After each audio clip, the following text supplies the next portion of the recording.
3 invités avec nous chaque soir pour décrypter les mouvements de la planète marché. Thierry Gill est à nos côtés, le président de Raymond James France. Bonsoir Thierry. Bonsoir Grégoire. Merci d'être là. Merci à Hervé Gouletker, nous accompagne également. Bonsoir Hervé. Bonsoir. Vous êtes Senior Economic Advisor d'Accuracy et Thomas Vey est également en notre compagnie. Bonsoir Thomas. Bonsoir Grégoire. Vous êtes le responsable Fixed Income chez Spirit Asset Management. La Chine qui repart donc pour un tour de stimulus, Hervé, avec ses propos, l'objectif tel qu'il est signalé par le gouverneur de la Banque centrale chinoise. Il s'agit de soutenir une croissance stable pour l'économie chinoise et de promouvoir un rebond modéré des prix. Oui, ça tient plus de l'accompagnement conjoncturel que du stimulus, quoi. On voit bien les chiffres du mois d'août avaient été décevants, côté production, côté consommation et investissement. Ben voilà, on met un peu de stimulus. Alors, quand on parle de politique monétaire en Chine, il faut bien comprendre, il faut moins regarder le prix que le volume. Donc, les taux d'intérêt que les possibilités d'injection de crédit. Donc là, il y a une petite baisse des taux directeurs. Enfin, on est sur quelques, 50 ou 70 centimes sur plusieurs années.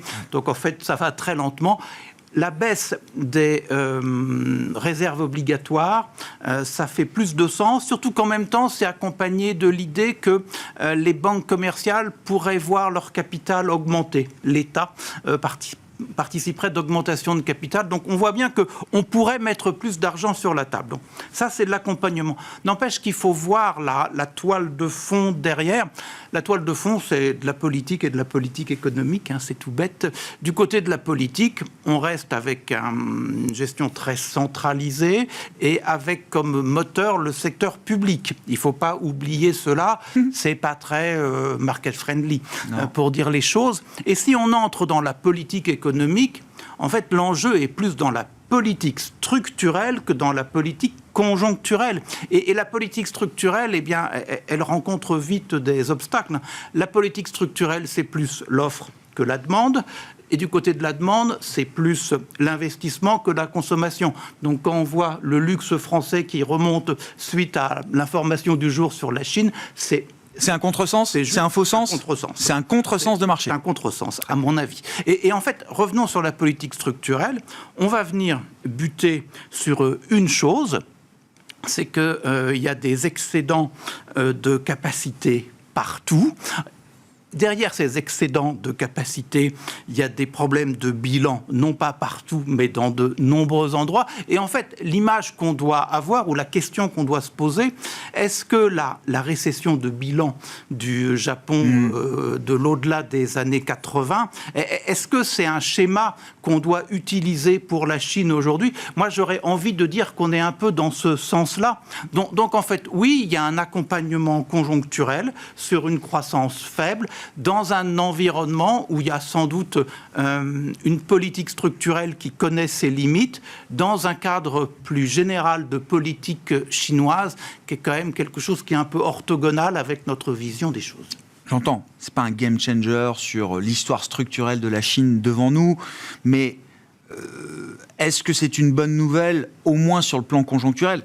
Pas que pour la Chine. Est-ce que c'est aussi une bonne nouvelle pour le reste de la planète sur le plan conjoncturel, d'avoir ce soutien? Alors, est-ce que ça peut libérer peut-être jusqu'à 150 milliards de liquidités? C'est les estimations qui sont faites aujourd'hui.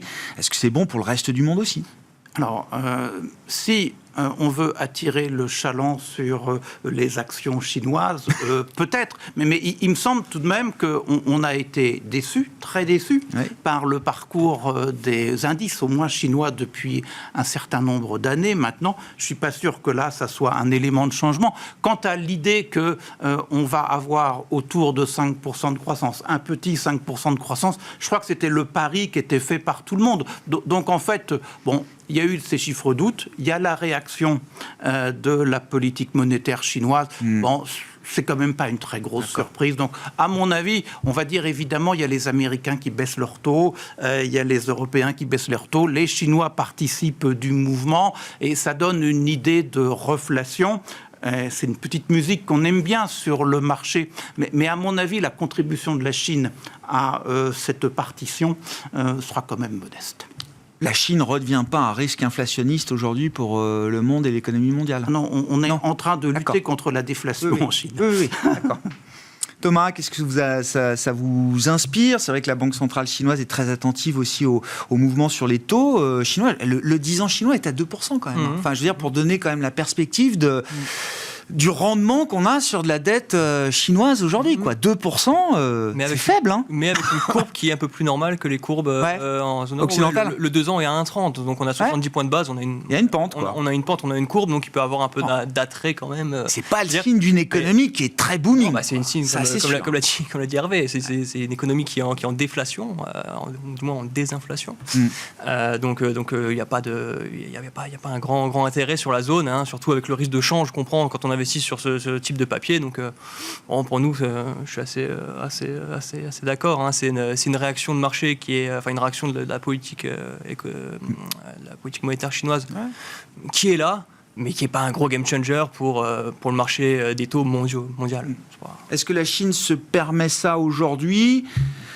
Parce qu'il y a ce mouvement aussi de baisse de taux, et sur le dollar notamment, ça vient une semaine après la baisse de la Fed, on aura l'occasion d'en reparler, mais est-ce qu'il y a l'idée d'une séquence qui permet aussi à la Chine de se soulager un peu de ce point de vue-là ? Ça peut expliquer, et ça l'explique sûrement, hein, ce qu'a fait les 50 points de base, on en parlera peut-être bien tout à sûr, l'heure. Mais c'est un lien qu'on peut faire. Hein. C'est le lien qu'on peut faire après la séquence entre la baisse des taux qui nous attend aux États-Unis et en Europe et le pseudo-mouvement en Chine, ça sera incomparable. On peut pas, on ne sera pas sur la même séquence, et déjà on ne part pas du même niveau. Donc, qu'est-ce que ça vous inspire, l'affaire chinoise, et comment ça se retrouve aussi dans des marchés comme le marché américain, qui est votre domaine de spécialité, Thierry, à travers des entreprises américaines. Quand on regarde les résultats des entreprises européennes, tous ceux qui sont exposés à la Chine sont obligés de constater qu'il n'y a que des mauvaises nouvelles encore aujourd'hui à prendre de ce point de vue-là. Oui, c'est clair. Alors, pour dire un mot sur la baisse des taux américains qu'on a eu la semaine dernière, les fameux 50 BP. On ne parle plus de la Chine. Non, mais c'est-à-dire que l'impact chinois sur le marché américain, il est relativement faible. On connaît la politique des Américains, et là-dessus, il y a un poids commun entre Kamala Harris et Trump. C'est faire barrage, et dans leur programme qui est annoncé pour les élections de novembre prochain, c'est un point d'accord.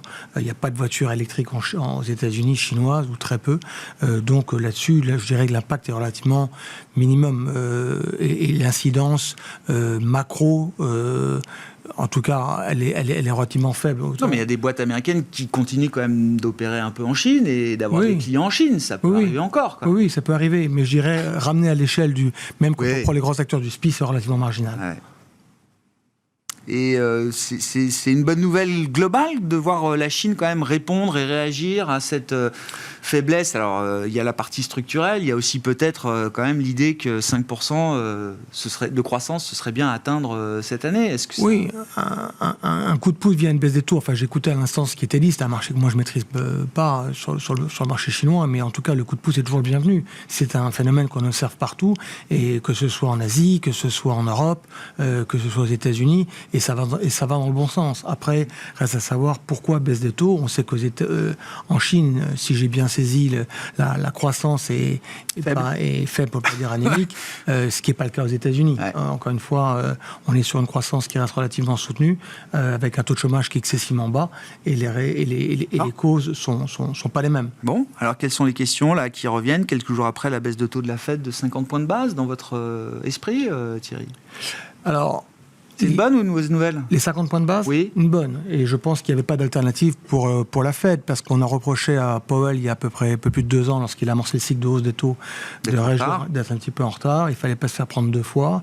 Donc très clairement, comme dit notre stratégiste, il y a une course qui a été gagnée par la Fed. Cette course a consisté, sur les 2 ans et demi passés, à monter les taux pour tuer l'inflation, et la bataille est gagnée sans plonger le pays en récession. Il n'y a pas de récession aux États-Unis, probablement il n'y en aura pas. Là, on est maintenant dans le deuxième aspect, c'est faire baisser les taux et éviter que l'économie américaine mette un genou à terre. Quand on regarde les grandes données macro-US, elles sont bonnes. Le taux de chômage américain est à 4,2. Ça fait presque 40 mois consécutifs qu'on a un taux de chômage en dessous de 5%. Il n'y a pas beaucoup de pertes dans l'histoire américaine où ça a été le cas. Croissance de PIB qui est assez soutenue. Donc ça va dans le bon sens. Je pense que la Fed fait le boulot. et elle est encore dans le bon timing. Elle n'est pas en retard là, de ce point de vue-là, aujourd'hui. Non, je pense que l'idée de faire 50 BP, c'était d'envoyer un signal au marché. Après, elle peut piloter. C'est-à-dire, mais si elle avait fait l'inverse, ça aurait été maladroit. Commencer par 25, oui, c'était prendre un risque. Je pense que c'était le risque de devoir faire 50 BP début novembre, juste après les élections, ou au mois de décembre. Et puis, alors après, les paris sur 2025 me font toujours un peu sourire parce qu'on ne sait pas exactement à quelle sauce on va être mangé en termes de croissance ou autre. La Fed, j'ai coutume de dire à mes clients, ça ne sert à rien de faire des paris sur... La Fed fera ce qu'il y a à faire. Elle fera 25 s'il faut, elle fera 50 s'il faut, elle peut le faire entre 2 réunions, elle fera ce qu'il y a à faire. Et Powell l'a montré. Voilà, donc quand on parie aujourd'hui sur des taux qui devraient baisser de 200 BP l'année prochaine, il y a de l'eau qui va couler sous les ponts. Elle-même, la Fed projette cette idée-là aussi au marché. Thomas, effectivement, comme vous avez compris le message envoyé par Powell, est-ce que ça vous paraît approprié à la situation? Et est-ce que pour les marchés globaux, est-ce que oui, c'est une bonne nouvelle? Je suis d'accord, c'est sûr que c'est une bonne nouvelle pour les marchés globaux de baisser de 50 points de base, de commencer de baisser de 50 points de base. Après, c'est assez inédit quand même, de baisser de 50 points de base dans une situation économique qui n'est pas une récession. 2001, 2007, c'était des cuts de 50 points de base pour commencer le cycle, mais on était dans une situation économique qui était totalement différente. Là, commencer par 50 points de base avec 2% de croissance, un taux de chômage à 4,2, qui est quand même, ceci dit, en forte remontée. Il est passé de 3,4 à 4,2 en quelques mois. Il faudra quand même suivre la trajectoire avec prudence pour voir le futur. Mais pour le moment, c'est vrai que tous les indicateurs économiques sont au vert. Et donc, la Fed fait un cut préventif plutôt qu'un cut réactif. Donc ça, c'est plutôt une bonne nouvelle dans ce sens. Après, ce qui a été important pour nous à surveiller durant ce meeting de la Fed, c'est les dots, bien évidemment. Donc les projections du niveau des taux directeurs qui sont réalisés par tous les membres du FOMC. C'est ça, exactement. Donc les 19 membres, il y en a 12 votants, 19 qui 7 non-votants, 12 votants. Voilà, exactement, c'est ça. Ça tourne des fois dans les votants. C'est ça. Voilà. Donc dans les 19, donc pour le moment, la médiane est encore à 2 baisses cette année, donc 50 points de base, 2 fois 25 peut-être. Mais quand on regarde le split, la divergence entre ces 19 membres, il y en a quand même 9, donc quasiment la moitié, 9 des 19 qui envisagent seulement une baisse ou moins, ou plus de baisse, rester sur les niveaux-là, et 10 qui envisagent 2 ou voire plus. Donc globalement, le comité est assez partagé. Et malgré, et ça c'était aussi intéressant, c'est la première fois depuis 2005 où il y a eu une dissidence sur le vote. Il y a Michel Baumann qui n'a pas voté pour la baisse de 50 points de base. Au sein du board, au sein du comité de direction, du directoire de la Réserve fédérale américaine. Exactement. Et même on m'a dit c'est la première dissidence au quiche depuis 1994. C'est ça, exactement. Mais depuis 2005, tout repris. Ce que je voulais dire à ce niveau-là, c'est 9 sur 19. Ah non, j'étais sur le split, la dissidence. Sur la dissidence sur Baumann. Donc, qui est 9 sur 19 qui votent pour seulement encore une baisse ou pas de baisse. Je pense que, et on le verra dans les minutes, le débat était plus serré que ce que ça laisse transparaître. Ce que ça laisse transparaître. Donc on verra. Donc le 50 n'était, à mon sens, pas certain. Ils ont quand même débattu, à mon avis, pour 50 ou 25. Je pense que c'est la bonne décision, mais ça a été débattu. Bon, et puis quelques jours avant, le marché a dit 50, ce serait bien. Ça pèse aussi, j'imagine, peut-être dans la prise de décision. À partir du moment où le marché est dans un camp, il faut quand même en tenir compte, j'imagine, quand on délivre une décision de politique monétaire. Il y avait 65%, les probabilités. Oui. 65% du marché qui était pour 50, le reste pour 25. Après, quand on lit les analystes et les économistes, c'était beaucoup plus... les économistes, ils étaient réfractaires à 50. Ils étaient réfractaires à 50. Donc la Fed a suivi un petit peu le marché. C'est pas la Fed qui a suivi le marché, mais la Fed c'est couplé au marché. Et je cite toujours l'économiste venu nous voir la semaine dernière avant la décision de la Fed et qui nous disait sur ce plateau, parfois dans la vie, il vaut mieux décevoir les économistes que les marchés. La Fed n'a pas déçu les marchés la semaine dernière. Hervé, justement, est-ce que c'est une bonne nouvelle ? À la fois les 50 points de base de la Fed, dans le contexte économique qu'on connaît aux États-Unis, et de voir la réaction de marché qui s'en est suivie. Moi, je pense qu'il faut d'abord partir de la volatilité des chiffres macroéconomiques, de la volatilité des marchés. Il faut se souvenir que fin juillet, début août, il y avait un émoi sur les marchés en disant « flûte, est-ce qu'on n'est pas en train de basculer vers quelque chose de plus compliqué ?» Donc en fait, on est dans un environnement compliqué, et comme il est compliqué, les avis ne sont pas très bien ancrés. Ce qu'on croit aujourd'hui ne sera peut-être pas ce que l'on croit demain. Maintenant, pour revenir à la Fed, moi, je crois qu'elle a fait 50 centimes pour 2 raisons. La première, la crainte d'être un peu en retard. La BCE avait osé bouger avant elle. Est-ce que c'était un signal comme quoi, voilà, ils avaient tardé un petit peu? Je crois que il y avait l'idée de se rattraper tout de même dans les 50 centimes. Ça fait partie du non-dit. Et puis, je crois qu'il y avait l'idée que dans le contexte actuel, avec de la volatilité économique, de la volatilité politique, mettre de la volatilité de marché, c'était vraiment pas une bonne idée. Quand on voyait, par exemple, le marché des futurs sur les Fed Funds, donc sur le taux directeur américain, qui était quand même très, très engagé dans une hausse de 50 centimes, prendre le risque de décevoir avec peut-être des effets de contamination à d'autres compartiments du marché, je crois que c'est un risque qu'ils ne voulaient pas prendre. Là, ils ont réduit l'incertitude, vous dites là. Non, je ne dis pas qu'ils ont réduit, ils ne voulaient pas ajouter de l'incertitude à l'incertitude dans un contexte un peu particulier. Donc moi, je pense que, en fait, ce n'est pas une analyse extrêmement puissante qui les a poussés à cela, c'est contextuel. Je ne veux pas me prendre une baffe en étant en retard et je ne veux pas créer de la volatilité trop forte sur le marché. Et j'ai un niveau de restriction monétaire, même par rapport à une économie qui se tient bien, qui peut justifier que je ne prenne pas trop de risques en enlevant 50 points de base d'un coup. La restriction monétaire, dans l'absolu, on a envie de le dire, mais quand on voit une croissance qui est à 2%, ce qui doit être au-delà du potentiel, quand on voit un taux de chômage qui est quand même relativement bas, même s'il monte, donc il faut faire attention. Donc en fait, c'est restrictif, mais globalement, ça n'empêche pas de fonctionner. Donc il baisse. Il se donne comme objectif d'aller vers 3, qui doit être le taux neutre à peu près du moment. Le marché partage à peu près l'idée. Il y a 200 points de base à venir. Maintenant, c'est 150 à venir d'ici à la fin de l'année prochaine. Tout ce petit monde est d'accord. Moi, je veux simplement dire que, vous avez raison, Thierry, il va se passer plein de choses devant. Et que donc, ces anticipations valent pour prendre des positions aujourd'hui. Est-ce qu'il faut avoir des vues stratégiques en fonction de ce scénario? On aura plein de temps pour le revoir et il sera revu. Oui, bien sûr, mais ça fait partie du job. Voilà, exactement. Et travailler sur des scénarios. Thierry. Si je peux me permettre, pour rebondir, on va faire un petit recul en arrière. Souvenez-vous, décembre dernier, on pariait sur 6 baisses de taux en 2024. Moi, je me souviens être allé à la conférence de notre société, enfin de Raymond James, au mois de mars à Orlando, on en avait parlé, et j'étais bluffé par la certitude des marges des sociétés américaines. Je suis rentré en me disant, il n'y aura pas autant de baisses de taux, voire on peut ne pas en avoir. Et c'est un consensus qui a fait son chemin jusqu'au printemps dernier, avril-mai. Au mois de juillet, on a eu ce mauvais chiffre sur l'emploi, l'ISM. L'ISM, voilà. Et c'était revu, on n'a pas dit.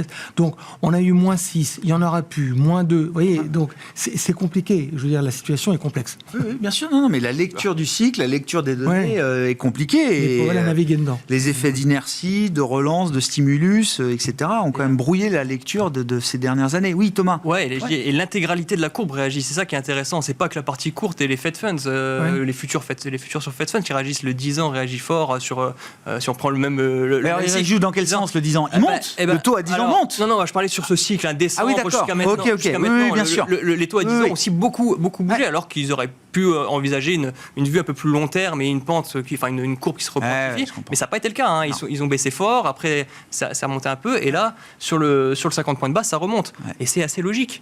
C'est assez logique, et ça prouve que Powell a été quand même bon, parce que le risque aussi de baisser de 50 points de base, il fallait bien expliquer le 50 points de base pour enlever de la volatilité sur les marchés. C'est un bon signal qu'on ait quand même cette épontification, y compris sur la partie longue. Bien sûr, ça veut dire que le marché achète le soft landing.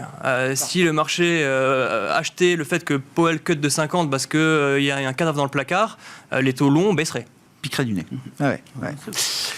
Sur la partie action, qu'est-ce que ça change? Qu'est-ce qui a changé cet été sur le marché action américain? Qu'est-ce qui n'a pas changé? Et la perspective d'avoir quand même un cycle de baisse de taux. On verra jusqu'où ces baisses de taux nous emmènent, mais il y a quand même quelque chose d'un peu global qui se met en place. Qu'est-ce que ça change dans l'investissement action pour vous aujourd'hui, Thierry? Alors, il y a pas mal de choses qui vont changer. On a eu des marchés, si on refait encore une fois un petit retour en arrière, qui était assez directionnel. Je ne dirais pas que c'était simple, mais je dirais 2023 et début 2024. 2023, c'est les Magnific 7. Voilà, c'est un marché très concentré. 2024, c'est un marché moins Magnific 7 que beaucoup plus la partie semi-conducteur, Nvidia en tête. Et en fait, il y a eu une bascule qui s'est vraiment opérée à partir des résultats du Q2 qu'on a eu juillet et qui ont entraîné beaucoup de volatilité. Le précédent record du SPI 500, c'était globalement mi-juillet dernier. On a eu toute cette volatilité qui était exacerbée pendant les mois d'été avec une rotation sectorielle qui était globalement la bienvenue. D'abord, ça permet de trouver des opportunités parce qu'on finit par manquer d'idées. Ah, bien sûr. Les mêmes idées. Là, quand il n'y en a plus qu'une, oui. Ça devient compliqué et Nvidia, au pire, à un moment donné, a lâché plus de 30%, donc il fallait trouver des alternatives. Le marché s'est reconstruit un petit peu depuis la fin août, début septembre. On a remis un peu de risque en revenant un petit peu sur la tech. Mais globalement, quand vous regardez un indice qui est l'indice pour 500 Equal Weight, qui permet de décorréler le marché de la capi des valeurs, il est très bien. Et ça, c'est une bonne nouvelle. Vous avez presque 80, c'est 77% en date de la semaine dernière, pourcentage de titres du SPI 500 qui sont au-dessus de leur mobile de 100 jours. Ça veut dire que la rotation, elle est là. Le seul peut-être bémol qu'on peut mettre à court terme, ça sur ce qui a marché cet été, c'était essentiellement deux choses. D'abord, une approche value et puis une approche un peu défensive. Ça peut paraître un petit peu pas antinomique, mais presque. Et en fait, on se rend compte qu'à court terme, il y a 4 secteurs qui ont un peu flambé. C'est l'immobilier, on a eu la santé, on a eu les staples et les services aux collectivités. Voilà, absolument. Ouais, ça, si j'étais... je pense qu'il faut que ça marque le pas. L'étape suivante, elle est à écrire. Je pense qu'il faut remettre un peu de risque. Je pense que la baisse des taux est venue le montrer. Sur le marché américain, vous l'avez souligné en préambule, on a cassé la zone des précédents records, les 5620, on a plus de 5007. Et selon nos analystes, on verra si on a raison dans quelques semaines, l'objectif suivant, c'est à peu près 5950. Il y a encore 3 à 4% à aller chercher sur une fin d'année. 6000, quoi. Globalement. Oui. On est dans le fine-tuning, on fait comme la Fed. Non, mais peut-être qu'on aura de la volatilité. C'est l'idée parce que je lis partout, tiens, c'est nouveau cycle haussier. Bon, déjà, je ne sais pas quand est-ce que le cycle haussier s'est arrêté, parce que ça fait que monter depuis mars 2020. Enfin, grosso modo, il y a eu des hauts et des bas, mais je veux dire... et il y a l'idée d'un nouveau cycle, ou quelque chose d'une nouvelle séquence de marché avec peut-être des gagnants différents. Oui, peut-être avec des gagnants différents. Les Américains emploient le terme de barbell approach. Ça veut dire dedans, il faut un peu tout. Donc en gros, on va garder une partie de la tech. Le thème de l'IA est là pour durer. Alors peut-être qu'on ne va pas jouer 10 acteurs, mais auprès de nos clients, on leur suggère de réduire, en quelque sorte, faire des choix, sans s'interdire d'aller chercher alors sur d'autres aspects de la cote, d'une part, et peut-être qu'on sera amené à en parler, aussi sur peut-être un univers qu'on regarde, et on l'a souvent évoqué ensemble ces derniers mois. Je pensais que c'était prématuré. Je pense qu'on se rapproche du moment donné où il va falloir y aller. C'est l'univers des small caps sur le marché américain, parce qu'il faut 2 ingrédients à nos yeux. C'est la baisse des taux, on l'a, et l'autre aspect, c'est un retour de la profitabilité. Ça, c'est un peu plus long. Les boîtes de small cap, comme partout dans le monde, sont plus leveragées, plus endettées, voilà. Mais il faut qu'il y ait ce point d'inflexion, et ça, on ne l'a pas encore totalement. Ah bon ? On peut l'avoir, oui. Alors... ceux qui y sont allés sur les small caps US, en tout cas, en début de trimestre, ils sont contents sur le trimestre, là. Voilà. Alors, ils sont contents. La question, c'est est-ce que c'est un phénomène de quelques mois ? Souvenez-vous, l'année dernière, lorsqu'on a évoqué, je reviens encore une fois un petit peu en arrière, en décembre dernier, et qu'on avait le scénario de 6 baisses de taux, parce que les données macro étaient faibles, on a eu pendant 2-3 mois une surperf des boîtes de small cap. Et ça a fait long feu parce que les 6 premiers mois de l'année, c'était terminé. Donc là, il ne faut pas se tromper. Moi, la question qui m'intéresse, c'est est-ce que je vais repartir dans un cycle, je m'en souviens très bien, c'est 2001-2007, où pendant 6 ans, ce qui a payé à l'époque, après le crack du Nasdaq, c'était l'univers value, l'univers small cap. Ouais. Et c'est ça que, en fait, parce que les cycles peuvent être... Le vrai grand mouvement possible, s'il doit y en avoir un, c'est plus celui-là que vous cherchez à chasser aujourd'hui, en tout cas à identifier aujourd'hui. Oui. D'accord. Sur le plan de l'investissement obligataire, qu'est-ce que ça change ? Enfin, l'idée de ce cycle de baisse de taux, qu'est-ce que ça implique pour les stratégies obligataires aujourd'hui, Thomas ? Il y a beaucoup qui est déjà dans le marché. Ça, c'est la grande problématique. Ça va vite, hein. Le marché va très vite. Il a été beaucoup plus vite que la Fed, comme d'habitude. La Fed commence à combler le retard, mais au niveau des projections Fed Funds, elle a même un peu de retard. On a dit qu'il s'était plus ou moins calé, mais le marché en anticipe une de plus de baisse de taux cette année, deux de baisse de plus l'année prochaine. Après, ce qui m'intéresse quand on regarde les marchés obligataires, je ne parle pas du crédit, je reste juste sur les taux, c'est les courbes, les pentes. Et effectivement, les pentes restent toujours plates, ça se repentifie, c'est normal. La Fed est en train d'enclencher son cycle de baisse. Mais actuellement, on est à 20 points de base entre le 10 ans, les taux à 10 ans et le taux à 2 ans. Ce qui m'intéresse le plus, parce que c'est souvent celui-là qui est cité, c'est regarder le taux à 10 ans et le taux à 3 mois. 3 mois. Voilà. D'accord. Là, c'est négatif encore. Et là, on est encore négatif de 130 points de base. 130 points de base. La moyenne, vous savez, là, combien entre le 10 ans et le 30 ans, la moyenne historique depuis 70, elle est à 100 points de base. D'accord. Donc on a 230 points de base à faire avant de revenir à la moyenne. 230 points de base avec un taux de 10 ans à 3,80, ça vous fait ramener les taux directeurs. Oui, bien sûr, oui. C'est le 10 ans est déjà très, très bas, oui. Le 10 ans est déjà assez cher si on est dans le scénario si du on n'est soft pas en landing. récession. Si on n'est pas en récession. Si on est dans le scénario du soft landing. Très clair. Voilà. Très clair. Donc c'est pas sur les parties longues. Non, on a beaucoup de choses à faire encore aujourd'hui. On est prudent sur les parties longues. Le 2-5 ans reste le sweet spot, je pense, actuellement aux US, aussi en Europe, parce que ce que je viens de dire aux US, c'est complètement vrai et encore plus vrai. En Europe, si on prend l'Allemagne comme référent, les courbes seraient encore plus inversées. On n'a même pas cette pente de 20 points de base encore aujourd'hui. Non. Et puis aussi, ce qu'il ne faut pas oublier, c'est parce que ce qu'on pourrait dire aussi, c'est si on part en récession, les parties longues de courbe peuvent jouer leur rôle de refuge, de sécurité, flight to quality, de valeur refuge. Ça jouera, mais ça ne va pas le jouer très longtemps. Pourquoi ? Parce que on voit aussi que les tendances des courbes, quand il y a ces récessions, donc 82, 2000, 2007, toutes les dernières grosses récessions, les courbes se repentifient, mais beaucoup plus violemment que la moyenne. Le 10 ans, 3 mois, c'est 350 points de base. Il y a au moment de la récession, d'ailleurs, qu'on voit ce mouvement de repentification très violent. Donc, quand je vous dis 10 ans US, 3 mois, 350 points de base sur les mouvements violents. On est à 3,70 sur le 10 ans US. Ça voudrait dire que les taux US reviennent à zéro. Voilà. Donc, il n'y a plus grand-chose à jouer sur ces parties de courbes-là. Avec des déficits à 16%. Ah bah ça j'en parle même pas. Non, mais voilà, j'en parle même pas. Marché obligataire, le factorise, j'imagine un minimum. Bien évidemment. Ça, là, je parle. Comment est-ce qu'on relancerait l'économie en récession avec 6% de déficit Hervé, je veux bien qu'on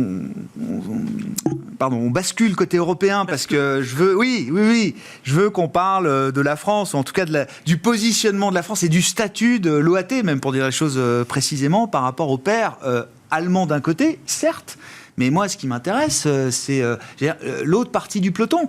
C'est-à-dire de voir que la France, déjà, a un coût de financement à 10 ans qui est plus élevé que le Portugal et qui est équivalent, aujourd'hui où on se parle, à celui de l'Espagne. Oui. Vous avez trois éléments à prendre en compte. Vous avez à prendre en compte l'état des finances publiques, vous avez à prendre en compte la dynamique de la croissance, et vous avez à prendre en compte la stabilité politique. Si on fait une comparaison toute bête entre la France et ses pairs, alors les anciens, les nouveaux, je ne sais pas très bien. Ce qui est sûr, c'est qu'en matière de finances publiques, on est en retard. Qu'on prenne le déficit primaire, hors la charge d'intérêt, qu'on prenne le déficit après correction du cycle, donc ce qu'on appelle le solde structurel primaire, alors pour se débarrasser aussi de la charge d'intérêt, on est plus mauvais que les autres. Le solde structurel primaire, il doit être entre 3 et 4 points de produit intérieur, là où les petits camarades sont autour de 1. Ouais. Donc en fait, on est plus mal, donc que l'on nous sanctionne de ce côté-là, parce qu'on a tardé à s'y mettre, c'est un peu normal. Après, du côté de la croissance économique, c'est pas terrible chez nous. Dans un environnement européen qui est pas terrible, alors l'Espagne donne l'impression de s'en sortir. On revoit à la hausse la croissance espagnole. 2,7% attendu pour l'Espagne cette année. Et le marché est très sensible à cela. Au royaume des aveugles, les borgnes sont rois. Mais en fait, ce qu'il faut voir, c'est la qualité de cette croissance. La qualité de la croissance espagnole a jamais été très bonne, même si sur le fond, au niveau manufacturier, il y a une lente amélioration.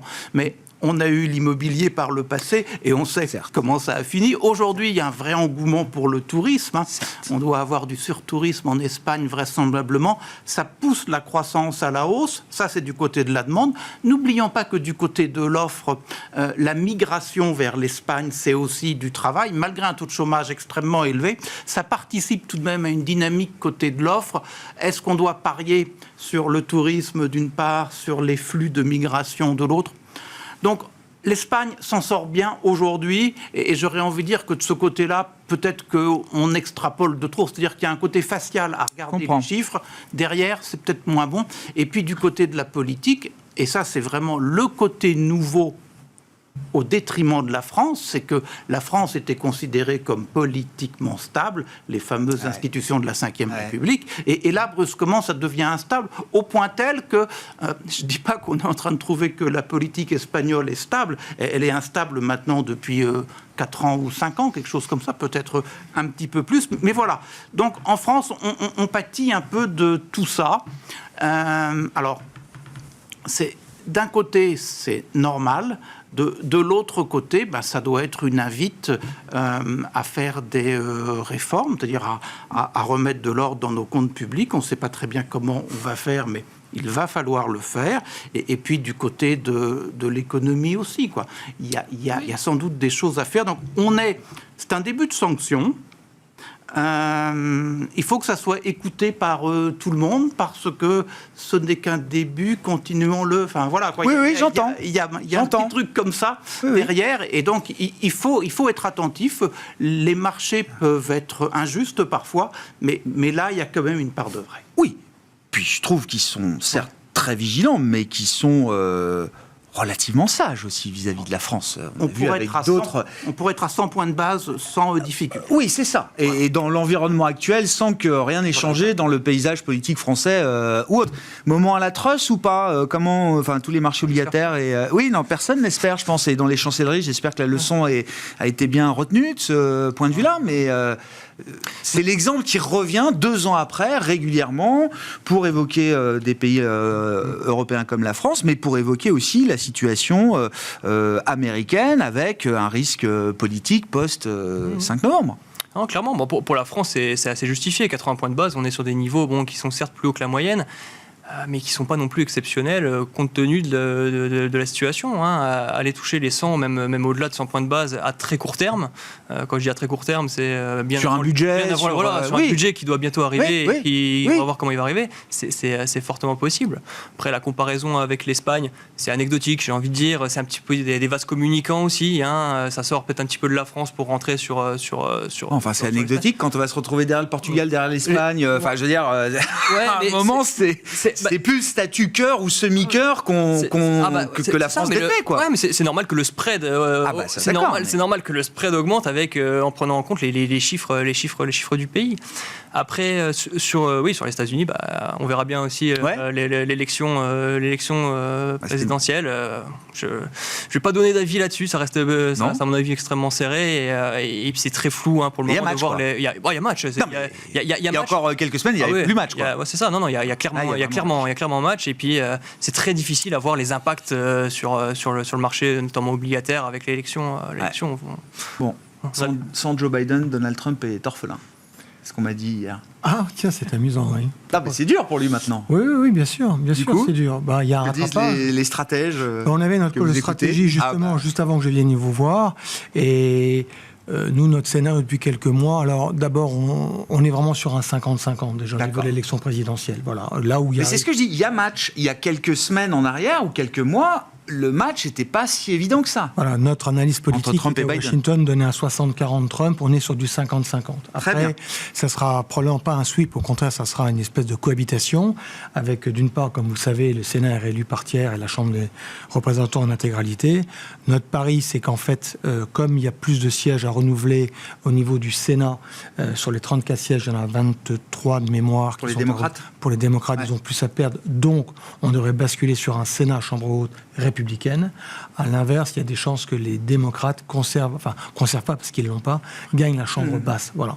Ça, c'est sur le scénario, on verra. Donc, et ça nous dit quoi ? Ça limite considérablement les marges de manœuvre, les politiques un peu trop disruptives aux yeux des marchés, des investisseurs. Ça permet de maintenir le système dans un état prévisible. Oui, je pense que quelque part, ça rassure un peu comme de cohabitation, même dans n'importe quel pays, lorsqu'on sait que le pouvoir est tenu un petit peu par deux forces qui vont devoir presque travailler ensemble, même si en France, ça reste encore à prouver. On apprend. Mais en général, ça peut rassurer, ça évite des dérapages. Et avec Trump, c'est l'évidence même. Voilà, il va encore baisser les impôts. Je veux dire, Trump, ça se traduit par des gonflements de déficit, donc derrière probablement des hausses de taux. Voilà, c'est très clairement le risque. Kamala Harris, pour l'instant, elle a une lune de miel en août depuis son élection. On est quasiment fin septembre.